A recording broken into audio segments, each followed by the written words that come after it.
Nós estamos iniciando esse domingo, são 5 domingos, estamos iniciando a série Fé e Vida.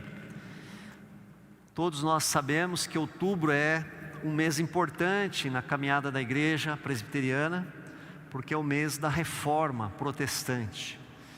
Então nós queremos resgatar os fundamentos da nossa fé nesses 5 domingos, falando exatamente sobre os 5 pilares da fé reformada. Recentemente havia um irmão fazendo serviço em casa de construção e também evangélico. Ele me dizia o seguinte: mas é difícil porque cada igreja fala uma coisa, cada igreja ensina uma coisa. Eu falei, não é bem assim, porque nós temos uma coluna, né, ou uma linha mestra na igreja de Jesus Cristo, a qual nós não podemos abrir mão desses ensinos. Se na hora de batizar você joga muita água, mergulha, toma banho, joga um pouquinho de água, isso aí não faz diferença. A quantidade de água não vai salvar. Mas há verdades na palavra de Deus que não podem ser negociadas, porque destrói todo o arcabouço da teologia da palavra de Deus. E dentro desse núcleo que nós temos das coisas mais fundamentais da nossa fé, nós temos 5 princípios: somente Cristo, somente a fé, somente a graça, somente as Escrituras e somente a glória de Deus. Se nós quebrarmos um desses princípios, nós estaremos fora daquilo que a palavra de Deus nos ensina. E nós começamos pela manhã falando somente Cristo, e será o assunto novamente dessa noite. Assim como na semana que vem trataremos de outro princípio de manhã e também no culto da noite. Queria falar então nesta noite sobre esse princípio tão importante para mim e para você: somente Cristo. Eu tive uma infância feliz, uma infância comum, uma infância da rua, uma infância do quintal.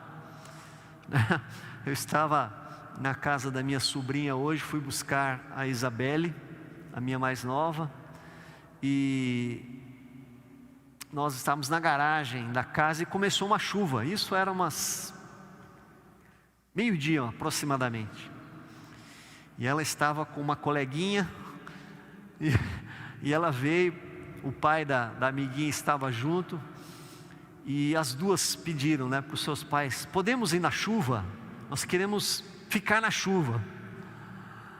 É tão raro esses momentos, e era tão comum nos meus dias de criancice, né, aquele cheiro da chuva caindo na rua de terra, né, aquele cheiro subindo, era muito comum. Então eu tive uma infância muito legal, muito tranquila, com os meus medos. Já contei aqui do meu berço, que era da cor desse banco, e tinha umas caretas de uns demônios assim, né, que eu deitava, olhava para aqueles adornos daquela madeira bem torneada, né, bem estruturada, e eu enxergava ali um demônio, né, então não conseguia dormir às vezes.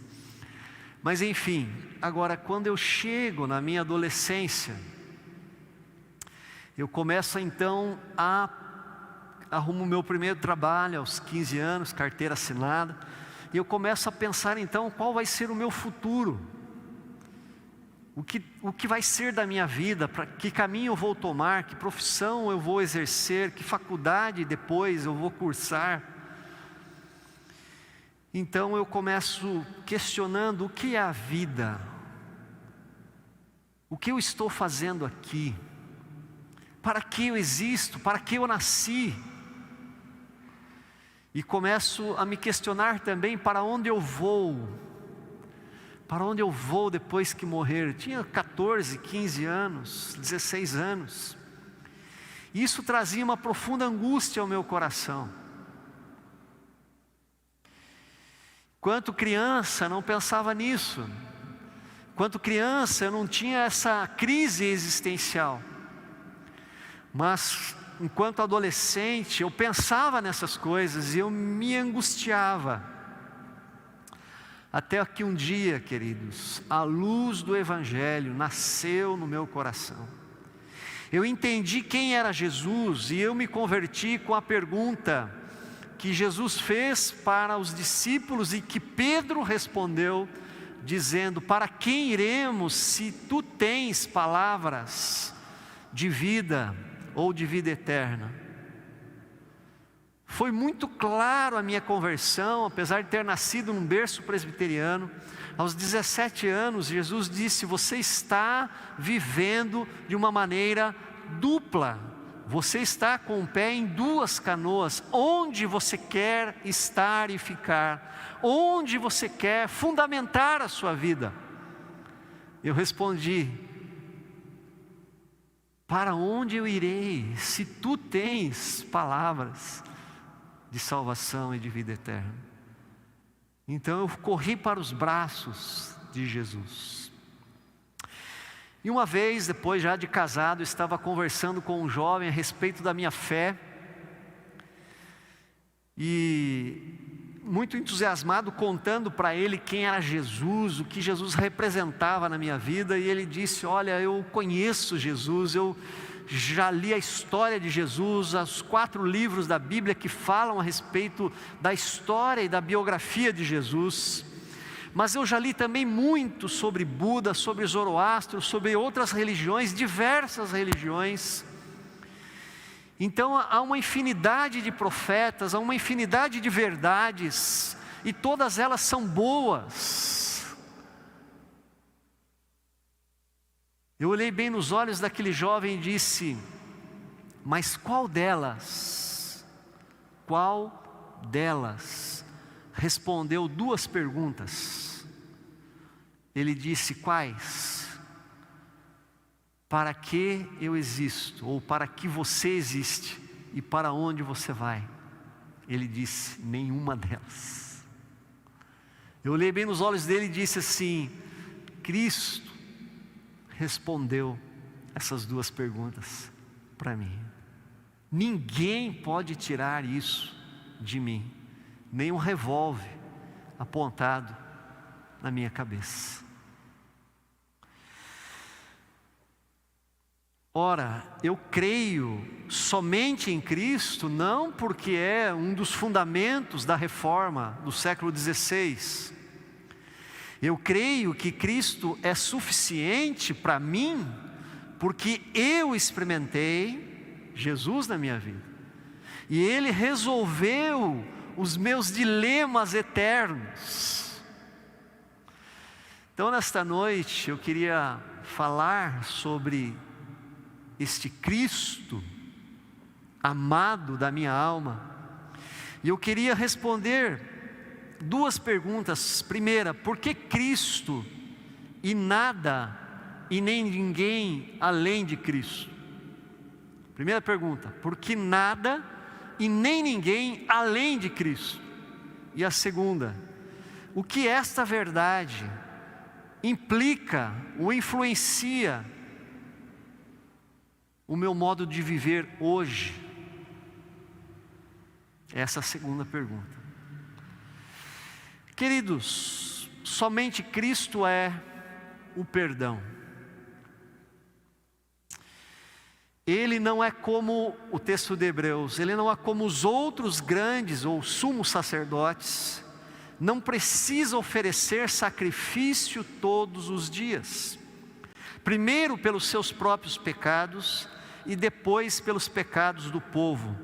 Ele ofereceu um sacrifício, uma vez por todas, quando se ofereceu a si mesmo. Os sacerdotes ofereciam sacrifícios por si mesmos, porque eles eram tão pecadores quanto o povo, Eu não posso levar os seus pecados como pastor, como sacerdote, porque eu tenho pecados. Mas Jesus era vazio de pecados e Jesus tomou sobre si os nossos pecados. Ele tirou os nossos pecados e carregou sobre si. E o outro texto diz: porém, se vivemos na luz, como Deus está na luz, então estamos unidos uns com os outros, e o sangue de Jesus, o seu Filho, nos limpa de todo o pecado. Não de alguns pecados, mas de todos os pecados, por mais graves, por mais odiosos que sejam. E a palavra de Deus diz que há sim pecados mais graves e mais odiosos diante de Deus, mas Jesus nos purifica de todos. Eu me lembro que eu tive uma experiência como uma mulher, que as crianças, os seus filhos frequentavam a igreja, e um dia eu consegui conversar com ela e disse: por que também você não vem participar? Ela falou: pastor, porque eu não tenho mais jeito. O que eu fiz na minha vida não tem perdão.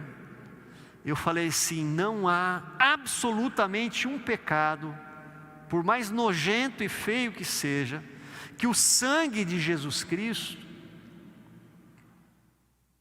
não possa pagar. Como Isaías diz: ainda que os nossos pecados sejam como a escarlata, vermelhos como o carmesim, eles se tornarão brancos como a neve, porque o sangue de Jesus Cristo nos purifica de todo o pecado. Queridos, quando nós nos deparamos com esta verdade, que o perdão está somente em Cristo, nós podemos confrontar isso com a nossa maneira de viver. Há um sentimento natural em nós, muito positivo em certos casos, mas bastante destrutivo em outros casos, que é o sentimento do mérito. O sentimento do mérito. Quando que o mérito é positivo? Quando o mérito nos leva a agir, quando o mérito nos leva a lutar, a conquistar, a trabalhar, dá gosto de ver um serviço feito, dá gosto de ver uma obra acabada, dá gosto de ver um livro publicado. Eu fiquei escrevendo por 3 anos o meu livro. Quando eu publiquei, foi um parto, foi um sentimento de realização. Isso é muito bom, é gostoso. Quando uma ação social, uma ação de serviço mudou a realidade de uma família, isso traz satisfação para nós. Dá gosto, olhando aqui para o Lucas que está ao meu lado, o Zé Antônio que está sentado ali, dá gosto de ver quando uma monografia é entregue. Dá gosto de participar de uma formatura. Aliás, temos a formatura dos 2, né, para nós participarmos. Os 2 estão se formando. Dá gosto de ver o resultado do nosso esforço, do nosso trabalho. Sim, existe mérito em se esforçar, em conquistar vitórias através do nosso trabalho.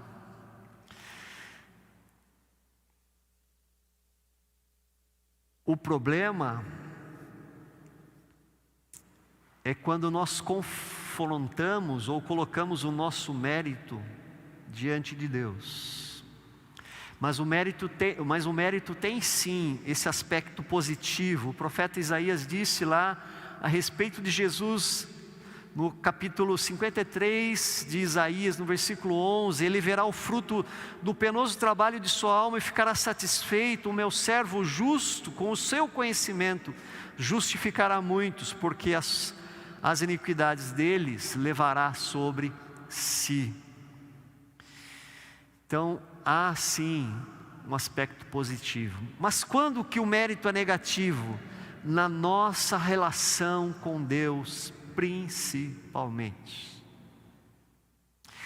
quando achamos bastante equivocados, quando achamos equivocadamente que nós temos méritos diante de Deus. Já disse aqui, queridos, e vou sempre repetir: Deus é tão santo, Deus é tão puro, Deus é tão limpo, Deus é tão luz, Deus é tão grande, que até os nossos méritos diante dele são como nada, absolutamente nada. Há um texto que a gente não gosta muito, que bate firme, que machuca às vezes. Isaías 64, no versículo 6, diz assim: todos nós, Isaías 64, 6, todos nós nos tornamos impuros, todas as nossas boas ações são como trapos sujos.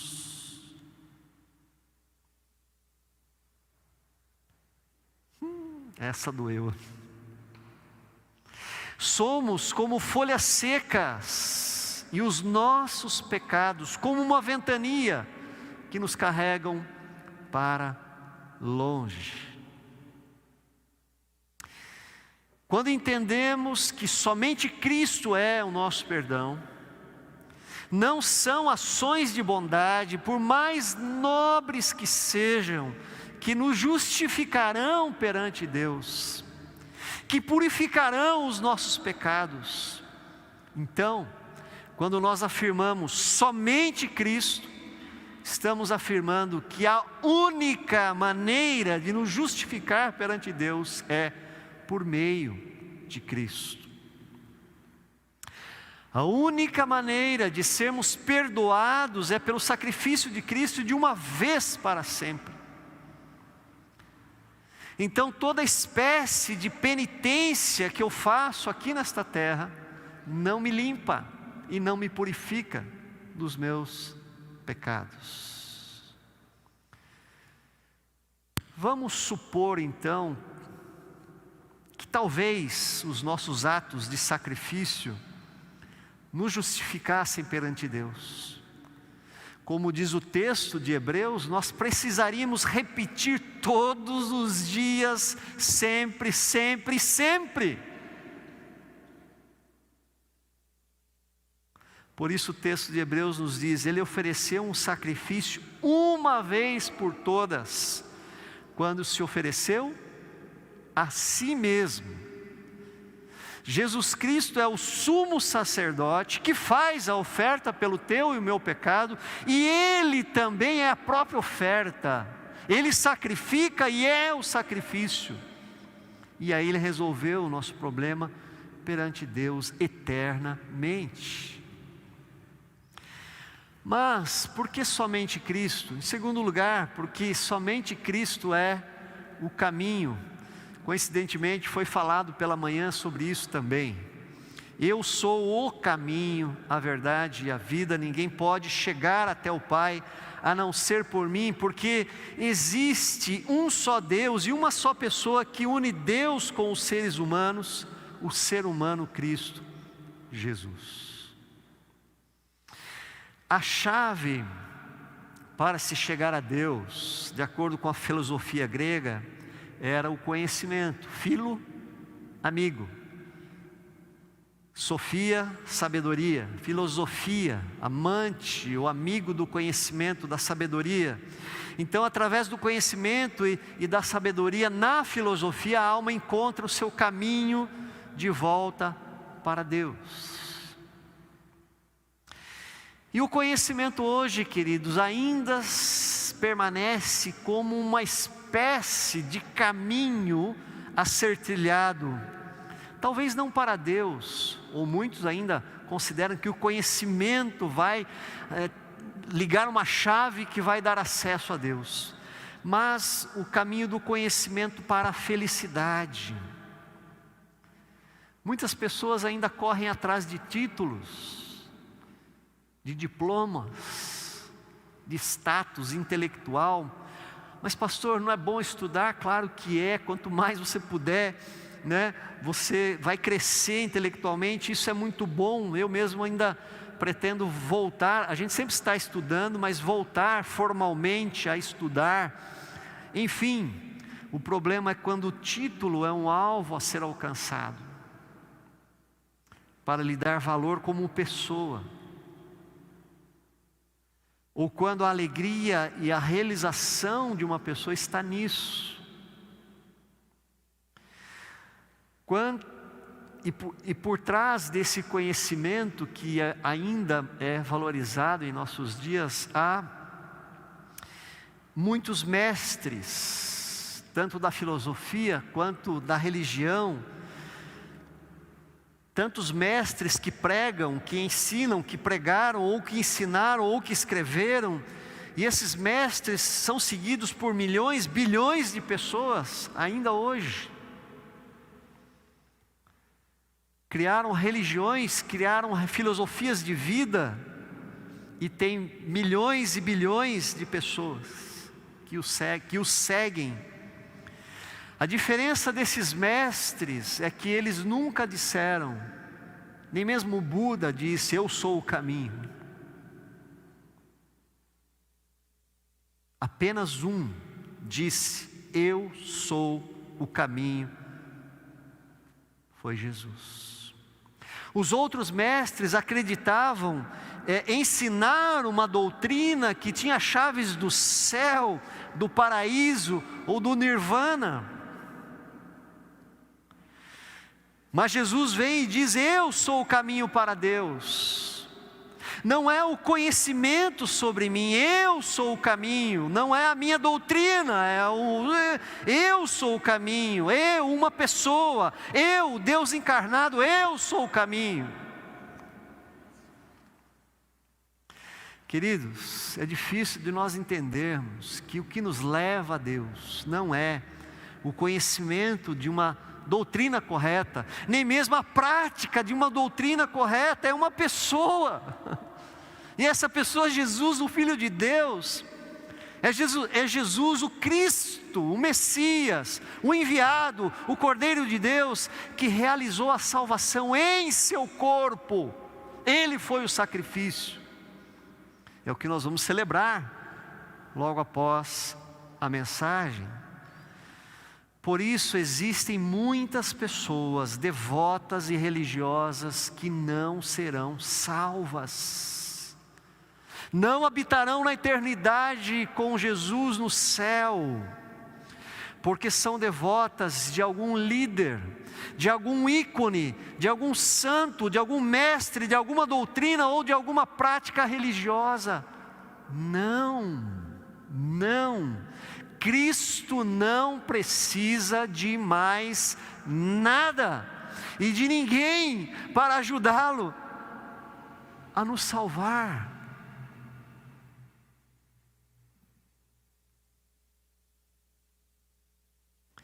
E nós não podemos vir com aquela historinha dizendo assim, vamos dar uma ajudinha, né? Vai que não é bem assim.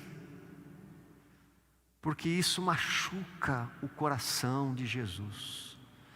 Quando você coloca alguém ou alguma coisa entre você e Cristo, para te ajudar a chegar até Deus, você machuca Jesus. Você macula a obra de Jesus, dizendo para Ele que Ele não é suficiente. Pense nisso. Terceiro lugar e último, somente Cristo é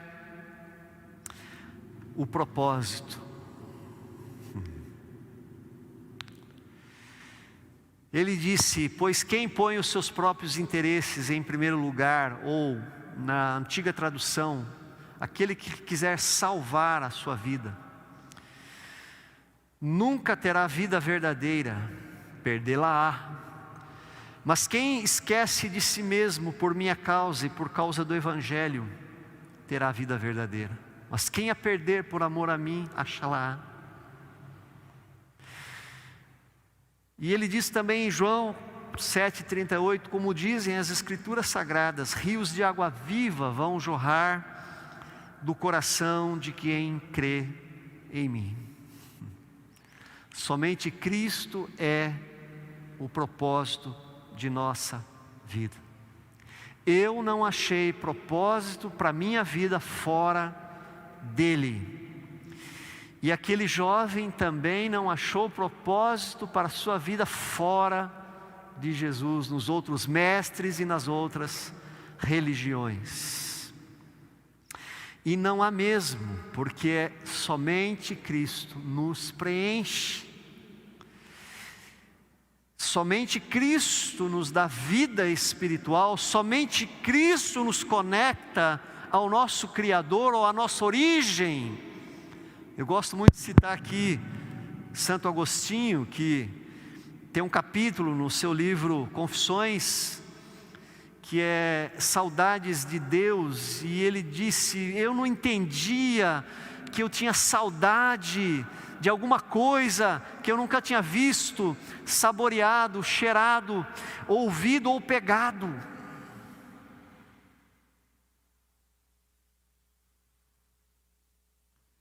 Quando Cristo me encontrou e me salvou, eu entendi que a minha alma tinha saudade de Deus, porque Deus é o meu Criador e a minha origem. Mesmo sem nunca ter pegado, cheirado, saboreado, ouvido. Faltou um aí, dos 5 sentidos, e visto.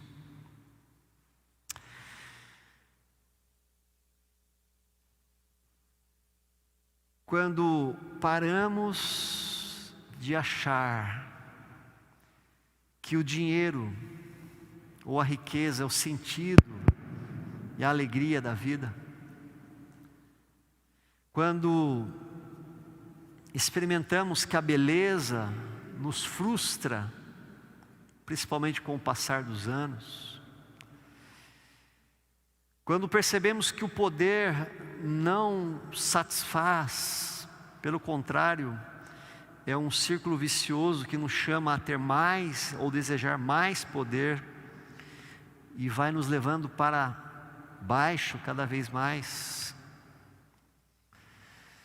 Quando nós deixamos de crer que a nossa vida vai ter sentido nos prazeres dessa vida terrena, físicos, carnais, então nós encontramos em Cristo o propósito, a alegria, o sentido da nossa existência. A paz, então, verdadeiramente passa a morar dentro de nós.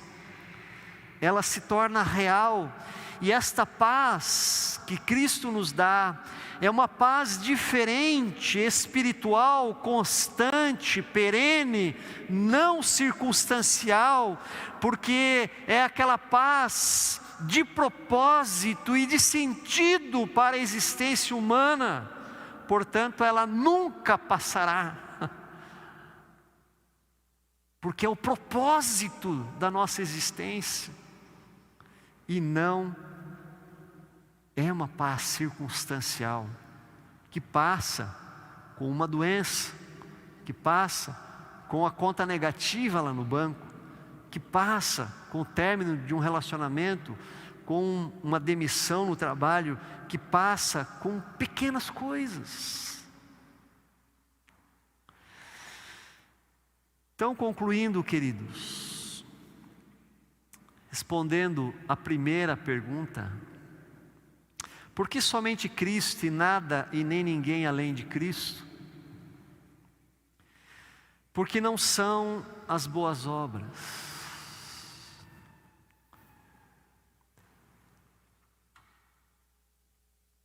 Porque não é aquilo que eu faço, Porque não é fulano, porque não é o Beltrano ou Ciclano. Não é. Porque não é o batismo. Porque não é o dízimo. Porque nada que eu faça e nem ninguém resolve a minha vida espiritual ou a minha conexão com Deus. Porque somente Cristo é o perdão, nada fora dele me purifica dos meus pecados. Porque somente Cristo é o caminho, nada, nenhum outro homem ou mulher, ou filosofia ou religião é a verdade. Somente Cristo me leva ao Pai, e porque somente Ele é o propósito da minha vida. Deus enviou o seu Filho para morrer, diz o apóstolo Paulo, para que os que vivem não vivam mais para si mesmos. O propósito seu não é viver para você, mas é viver para aquele que por você morreu e ressuscitou. Aí a sua vida encontra sentido e propósito eterno. Muito bem, queridos, o que essas verdades espirituais têm a ver com o meu dia a dia? Como eu aplico essas verdades do perdão, do caminho, do propósito, amanhã, na segunda-feira, quando eu levantar pela manhã? Em primeiro lugar, eu vou ter a minha consciência limpa diante de todas as coisas, ou diante de Deus, porque toda a minha culpa já foi levada pelo sangue do Cordeiro. Sobre o corpo de Cristo eu não preciso de penitência, eu não preciso pagar, eu não preciso sofrer, eu não preciso autocomiserar. E se cair ou se errar, eu sei onde recorrer, eu sei onde eu tenho perdão. Outra coisa, se eu sei que eu não posso me justificar perante Deus, porque somente Cristo me perdoa, então que merecimento eu tenho? Nenhum. E se diante de Deus eu não tenho merecimento ou méritos, não posso me orgulhar de nada, ou de absolutamente nada, diante de Deus. Então nesse caso, eu vou levantar amanhã e saber que eu não sou mais do que ninguém, que eu não posso me sobrepor a ninguém. Se eu pegar uma fila amanhã num banco, em qualquer lugar, e alguém pular na minha frente, eu não vou ficar bravo, não vou pegar a pessoa pelo pescoço, porque eu sei que eu não mereço nada de Deus. Eu preciso aplicar esse conceito de que eu não mereço, amanhã, segunda-feira, nos meus afazeres. Eu não vou ficar perguntando para Deus se amanhã eu for internado às pressas no hospital e dizer: por que eu, Deus? Por que eu? Por que eu? Você entende que quando eu creio no somente Cristo, eu tenho que mudar a minha chave, meu mindset, o meu modo de viver. Eu não preciso saber dessa verdade somente Cristo, eu preciso aplicar na minha vida. Eu vou ter mais paciência com o trânsito que parou justamente naquela rua ou naquele trajeto que eu optei. Eu não vou ficar buzinando e querendo que o meu carro levante voo e passe por cima dos outros, porque eu não mereço nada.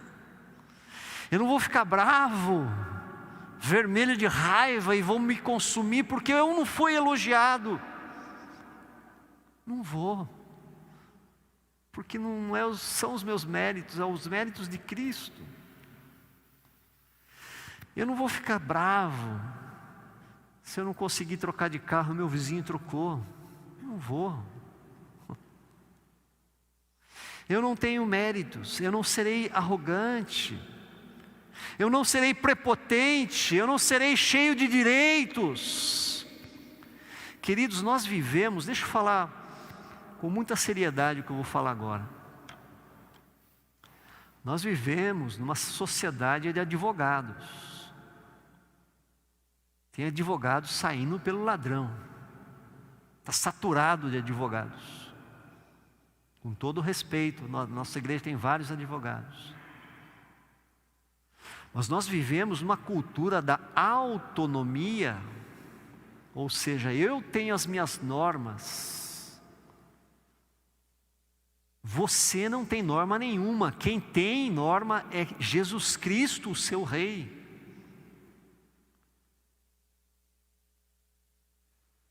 Pense muito bem quando você for injustiçado, no que você vai fazer. Se você vai entrar nessa cultura de eu tenho direitos, e vai sair atropelando tudo e todos, passando facão no pescoço das pessoas, ou se você vai ser como Cristo diante de Pilatos, que com uma palavra resolveria toda a situação vexatória que ele estava passando. Pense bem, porque nós temos nos amoldado a essa cultura da autonomia, de fazer do meu jeito, tem que ser, dos meus direitos. Será que Cristo vive em pessoas assim? Não sei. Então não serei prepotente, não serei cheio de direitos. Ora, e se Cristo, e somente Cristo é o caminho, eu vou trilhar por Ele, não pelos meus caminhos, nem pelas minhas escolhas. Eu vou submeter a minha vontade, a vontade daquele que está apontando a direção para mim. Amém. Se Ele disser não case, não casarei. Se Ele disser não compre, não comprarei. Se disser não namore, não namorarei. Se disser sim, se Ele disser sim, amém. E se Ele disser não, amém também. Isto é viver e crer e entender o princípio solos Christus, ou somente Cristo. Nada menos que isso. Por fim, se Cristo é o propósito da vida, então buscarei a minha alegria nele. A minha alegria nele, e não na beleza, e não no trabalho, e não no sexo, e não no dinheiro, e não no amor, e não no poder. Eu buscarei a minha alegria nele. Eu buscarei em primeiro lugar o seu reino e a sua vivência, a sua justiça, e confiarei que todas as demais coisas me serão acrescentadas depois dele. Amém. Que Deus toque profundamente o seu coração nesta noite. Que Deus toque profundamente os nossos corações nesta noite. Quem é Jesus para você? Não sei se vocês perceberam, mas eu tenho usado ultimamente um dos adjetivos ou um dos ofícios de Jesus. Rei. Rei. Ele é o meu rei. Eu sou escravo dele, servo. Eu me submeto. É isso que ele espera de você. Que Deus abençoe o seu coração, em nome de Jesus. Se precisar rever os seus conceitos, faça isso nesta noite, em nome de Jesus. Amém.